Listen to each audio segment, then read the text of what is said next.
दोस्तों, इस्लाम शब्द का मतलब है अल्लाह को समर्पण। इस्लाम के अनुयायियों को मुसलमान कहा जाता है। मुसलमानों का मानना है कि अल्लाह की इच्छा का पालन करने से परमानंद की प्राप्ति होती है। जो लोग अल्लाह की इच्छाओं को भूल जाते हैं या कुरान में विश्वास नहीं करते, वे सज़ा के भागी होते हैं।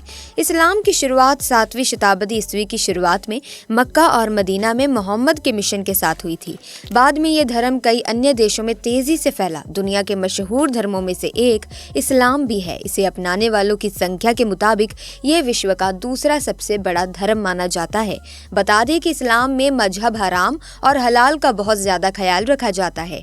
ऐसी बहुत सारी चीजें हैं जिनको इस्लाम धर्म के अंदर हराम बताया गया है। इस्लाम में मर्दों के लिए सोने का कोई भी जेवर पहनना हराम करार है। यहाँ तक कि सोने की अंगूठी और चैन तक पहनने की इजाजत नहीं, लेकिन औरतों के लिए ऐसी कोई रोक नहीं है। अब सवाल ये उठता है कि इस्लाम में जो चीज औरतों के लिए हलाल बनाई गई है वो मर्दों के लिए हराम कैसे है? क्यों इस्लाम में रक्षाबंधन को हराम माना गया है और अपनी ही बहनों से शादी करने की इजाजत है? तमाम सवालों के जवाब दोस्तों आज मैं आपको इस वीडियो के माध्यम से देने वाली हूँ। वीडियो को अंत तक जरूर देखें। अगर आप चाहते हैं कि पूरे विश्व में सनातन धर्म का डंका बजे तो वीडियो को लाइक करें और इसी तरह की वीडियोस की अपडेट पाने के लिए चैनल को सब्सक्राइब करें। अब चलते हैं वीडियो के मुख्य मुद्दे पर। दोस्तों, कौन सी चीजें इस्लाम में हराम है, इसको जानने से पहले हम जान लेते हैं कि आखिर हराम होता क्या है।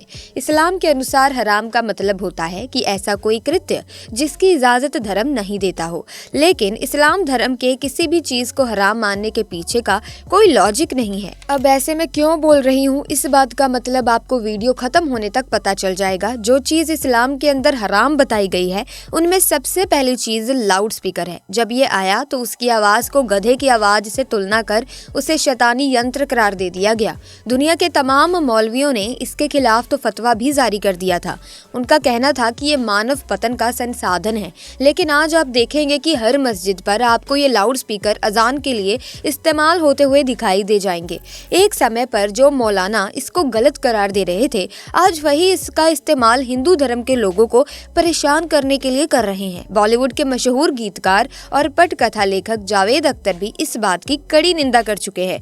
उन्होंने कुछ समय पहले ट्वीट किया था जिसमें उनका कहना था कि लाउड स्पीकर के अंदर अजान देना सही नहीं है।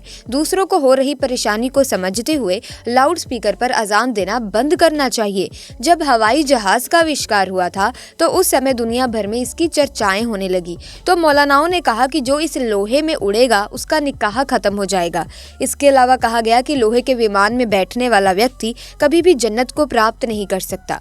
लेकिन जाहिर है कि आज मुसलमान इसी लोहे पर उड़कर मुसलमान हज उम्रा की नेकियां बटोर रहे हैं। जब रेलगाड़ी आई थी तो इस्लाम धर्म के ठेकेदार मौलानाओं ने फरमाया कि हमारे नबी ने दुनिया के सर्वनाश की एक निशानी ये बताई थी कि जब लोहा लोहे पर चलेगा तो कयामत आएगी। लेकिन आज मुस्लिम धर्म के लोग इसी लोहे के बर्थ पर नमाज अदा करते नजर आते हैं। आज किसी मुस्लिम को अगर लंबी दूरी तय करनी होती है तो वो किसी बस से यात्रा नहीं करता बल्कि ट्रेन से ही सफर करता है। यही नहीं, इस्लाम के अंदर सेल्फी लेने को हराम बताया गया है। लेकिन आज कौन सा ऐसा मुसलमान है जो इससे इनकार करता हो? इंटरनेट के इस दौर में ऐसा कोई मुसलमान होगा ही नहीं जो सेल्फी ना लेता हो। इस्लाम में बच्चों से लेकर बुढ़े सभी लोगों में आज के समय सेल्फी को लेकर क्रेज देखने को मिलता है। सवाल उठता है कि जब इस्लाम में सेल्फी को ही हराम करार दिया गया है तो मुस्लिम लोग क्यों सेल्फी लेते हैं? जब सऊदी अरब जैसे बड़े कट्टर देश के मुस्लिम शासक आज सेल्फी लेने से इनकार नहीं कर रहे हैं तो बाकी मुसलमानों का तो कोई सवाल ही नहीं उठता। जब पहली बार प्रिंटिंग प्रेस का यूरोप में आविष्कार हुआ तो उसे इस्लाम में हराम करार दे दिया गया, क्योंकि उससे पहले मुस्लिम उलेमा वजू करके कुरान व हदीस की किताबों को हाथों से लिखते थे। मौलानाओं का मानना था कि ये नापाक मशीन है जिस पर अल्लाह और रसूल का कलाम छापना हराम है। लेकिन अब ये पूरी तरह हलाल हो गई है। अब ये चीज इस्लाम धर्म पर अवश्य सवाल उठाती है कि जब भी कोई नया आविष्कार होता था तो इस्लाम उसको हराम करार दे देता था, लेकिन जैसे समय बदलता जाता मुसलमानों को उसकी जरूरत पड़ती तो वो लोग उसे हलाल करार दे देते। रक्तदान को भी इस्लाम में हराम करार दिया गया है। इनके अनुसार रक्तदान करना हराम है। इस्लाम धर्म के अनुसार अगर हम किसी व्यक्ति को खून दे रहे हैं तो वो हराम है, लेकिन हम अगर किसी से खून ले रहे हैं तो वो हराम नहीं है। इससे तो यही पता चलता है ना कि अपना काम बनता भाड़ में जाए जनता। आज देश में ऐसा कौन सा अस्पताल है जहां रक्त की सहूलियत मौजूद ना हो? अब तो रक्तदान नेकी का काम है। जरूरतमंद व्यक्ति को रक्तदान करके उसके जीवन को बचाया जा सकता है। लॉकडाउन की घटना है जिसमें एक हिंदू व्यक्ति ने मुस्लिम महिला की जान बचाई थी। दरअसल महिला काफी लंबे समय से एक बीमारी से जूझ रही थी। डॉक्टर ने उसका ऑपरेशन करने के लिए कहा था, साथ ही उसके घर वालों को 5 यूनिट ब्लड की व्यवस्था करने के लिए भी कहा। महिला का ब्लड ग्रुप O पॉजिटिव था, जो बहुत कम लोगों में मिलता है। लॉकडाउन होने की वजह से घर वाले खून की व्यवस्था नहीं कर पा रहे थे। तब उन्होंने सोशल मीडिया के माध्यम से सहायता मांगी और जब उस वीडियो को रोहित सक्सेना नाम के एक व्यक्ति ने देखा तो वो अस्पताल पहुंचकर महिला को रक्त देकर आया, जिसके बाद समय रहते हुए महिला का ऑपरेशन भी सफलतापूर्वक किया गया। इस्लाम धर्म के अंदर रक्षाबंधन को हराम बताया गया है। मुसलमानों का मानना है कि पराई स्त्री किसी मर्द को कैसे छू सकती है। लेकिन दोस्तों, मैं उन तमाम मौलवियों से ये पूछना चाहती हूँ कि जहाँ हिंदू धर्म में भाई बहन के रिश्ते को सबसे पवित्र माना जाता है, वहीं इस्लाम के अंदर क्यों भाई बहन से ही शादी कर लेते हैं। एक और तो हिंदू धर्म में आप लोग भाई बहन के पवित्र रिश्ते में राखी बांधने को ही हराम बता रहे हो और वहीं दूसरी तरफ मुस्लिम धर्म में कुछ अलग ही सीन चल रहा है। अब जब टेलीविजन का आविष्कार हुआ तो टीवी को मुसलमानों ने हराम ही नहीं बल्कि उसे शैतानी डिब्बा कहा था। जमात उद दावा के एक मासिक पत्रिका में उसके खिलाफ लगातार लेख छपते रहे, लेकिन आज उसी शैतानी डिब्बे के साथ मौलाना अपना ज्यादातर समय व्यतीत करते हैं। खैर, जो भी हो, इस पर हम इतनी बहस नहीं करेंगे, लेकिन जो मेन टॉपिक है वो शराब को लेकर है, जिसे इस्लाम धर्म के अंदर हराम माना जाता है। सऊदी जैसा बड़ा देश जहाँ से इस्लाम का जन्म हुआ, वहाँ शराब को लेकर इतनी पाबंदी है कि अगर कोई शराब पीता हुआ पकड़ा गया तो उसे कोड़ों की सजा के साथ साथ जेल की सजा भी भुगतनी पड़ती है।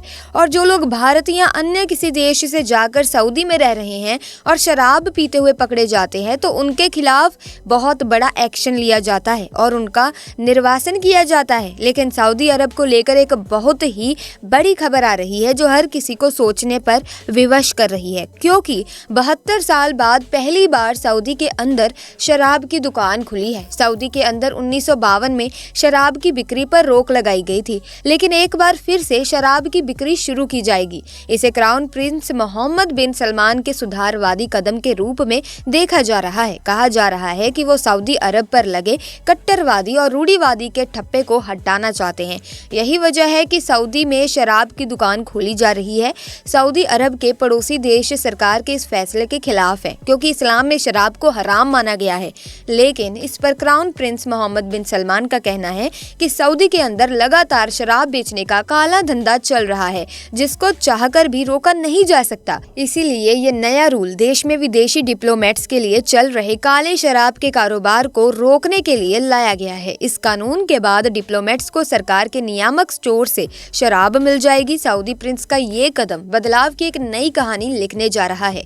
इससे पहले भी सऊदी के प्रिंस ने महिलाओं को पुरुषों के साथ पार्टी में शामिल होने, उन्हें गाड़ी चलाने और सिनेमा घर में जाने की इजाजत दी थी। दोस्तों, सऊदी के प्रिंस द्वारा शराब की दुकान खोलने को आप इस्लाम धर्म का त्याग मानते हैं या फिर बदलाव की एक लहर जो भारत के अलावा विश्व में दिखने लगी है? अपनी राय कमेंट बॉक्स के माध्यम से जरूर बताएं।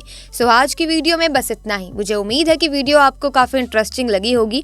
अगर हाँ तो वीडियो को लाइक करें, शेयर करें, चैनल को सब्सक्राइब करके बेल आइकन को प्रेस कीजिए ताकि नए वीडियोस की अपडेट आपको मिलती रहे। मिलेंगे जल्दी एक नई वीडियो में, तब तक के लिए टेक केयर, बाय बाय।